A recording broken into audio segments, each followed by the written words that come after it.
Guys, back for this Tuesday slate. We have a 4-game slate tonight.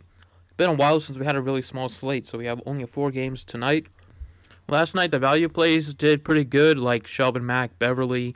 But unfortunately, the stars did not come through as Westbrook got hurt and then Davis continued to struggle. But we got to go down to today's slate. 4 games. Please drop a like and subscribe before we get started. At point guard today, I like Trey Young a lot at 7,300. So he has flashed a big-time ceiling a couple times this year with 56 and 60 DraftKings points. In this matchup, it's a pretty solid matchup against Kemba Walker. Not only that, but Taron Prince is out for this game. So that's going to lead to more shot attempts, more usage going to guys like Trey Young. At 7,300 for a guy that does have a 60-point ceiling, I'm taking a chance on Trey Young today. Shooting guard, I like Bradley Beal a lot. He's at 7,400. Bradley Beal is having another solid season, filling up the scoring. This year he's been pretty good, especially in the blocks department. He had a couple games this year where he had 4 blocks and 3 blocks already. So he's a pretty good defensive player. He's also going to take a lot of shots. Him and John Wall are going to take a ton of shots. And at 7,400 against this Dallas team, they do play at a pretty fast pace. I like this spot for Bradley Beal a lot. Small forward, another guy that's going to benefit from Prince being out is Kent Bazemore. So Bazemore, he's been okay this season. It's just been the minutes with him. I'm not sure why he only got 22 minutes against the Heat, because he was playing pretty well when he was out on the court. But I think with Prince out, the Hawks are going to be thin on the wing. Bazemore is going to see a good amount of minutes here, and he does have that big ceiling as well. So under 6,000, this spot you should see 30-plus minutes. And if the game stays close, which, the Hawks, you never know. You can't predict blowouts in the league, but if the game stays close, he's going to see a good amount of minutes and should pay off salary at this price tag.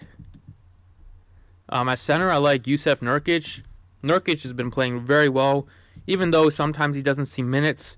But he has been getting, okay amount of minutes lately. Only got 23 last game against the Timberwolves as it was a blowout, and the starters all rested pretty much the fourth quarter.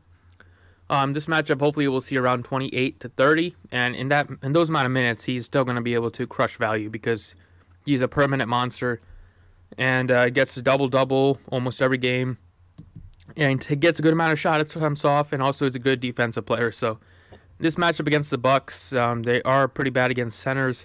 He's been a lot better at home this year. I like this spot for Jusuf Nurkic.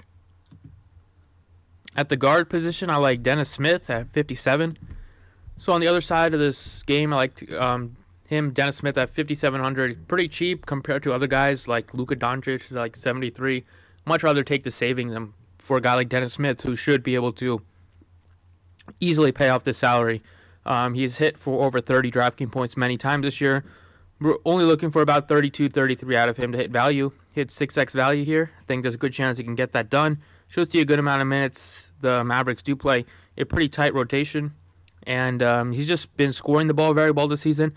Hasn't done a lot in the assists and rebounding department, but that he can pick that up pretty quickly. So in this spot at 5,700, one of the better values on the slate.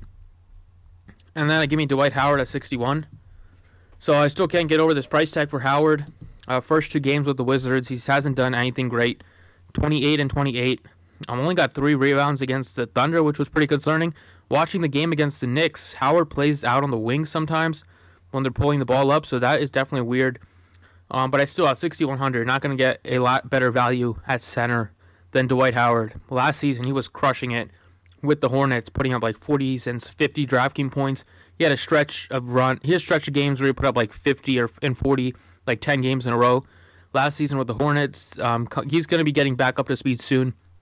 Should see 30-plus minutes in a close game. He's going to be needed to defend DeAndre Jordan, and the Mavericks do have a prototypical center, so Howard's going to have to be on the court. And this spot at 6,100 should be a smash spot for Dwight Howard, so he's my favorite play on this slate. But there you have it. Those are the 6 plays I like for today. Thanks for watching. Good luck tonight.